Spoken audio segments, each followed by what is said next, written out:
I was bridging what I called the information gap. This the idea was where information is scarce, hope finds it hard to exist.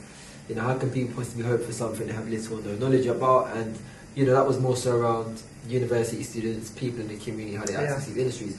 And I guess the conversation is still similar with regards to, on the one hand, how we get information to people that need it, but on the second hand, you know, with regards to job roles and such, on the second hand, it's evolved now into perception, and it's more specific towards the black community. And that happened after last year's situation with what I coined as the second realisation. And I detail some of this in the book I'm writing. And the idea that once I really started to appreciate how unfair it was for the black community and the black conversation, I focused a lot of my efforts on progressing that narrative, because by the time I'm 50, my kids shouldn't be having the same conversation. I thought that's the case because we have, as a country, been uncomfortable about the conversation of black people.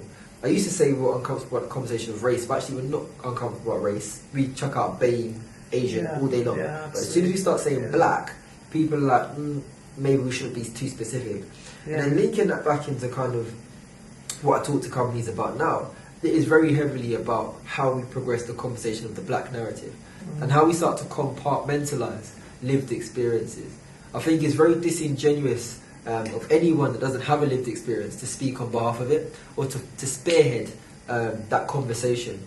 And so, you know, as much as it's a black conversation, yes, okay, it is an Asian, and Asian has various, you know, denominations and so many different... They're stereotyped in a completely different way. 110%, but not only that, like, you've got so many variations of what it could mean to be Asian. Like, there's Chinese Asian, there's, you know, Sikh, there's Indian, there's so many different types, and it's like, you know, even that is a lazy approach to, you know, real diversity and inclusion. So when we talk about what I'm saying to those people, is one, I've created a campaign and a movement that's opened the door of conversation on so many levels. You could be at a bar now, you could be, you know, with, you know, your senior team at a pub, and that's a conversation point now, because before even the billboards, I'd got it in the press, in the media, in news, and so it was really a topic of conversation. Now those doors are open, and those a gateway for communication is open, and dialogue is open. What do we do at that point? And how do we start to say, okay, cool, well, this is the reality of some of these situations. This is how we can better navigate the conversation from a black perspective. How can we take that, you know, approach and that formula and apply it to how we start addressing other issues? What is the black narrative? What does it feel like to grow up in those bits and, you know, feel like you're on the other side of the river where you get a sort of opportunity? You know what I'm saying? And who are these people? How do we better amplify their voices? Not just men now, the wider black community. And what does progression look like for the next 25 years? And how do we make sure that 25 years from now we are not having the same conversation? And then how do you amplify and empower other people? Like, people are looking for action plans. We're not generally very creative, are we? So for me, it's a great question.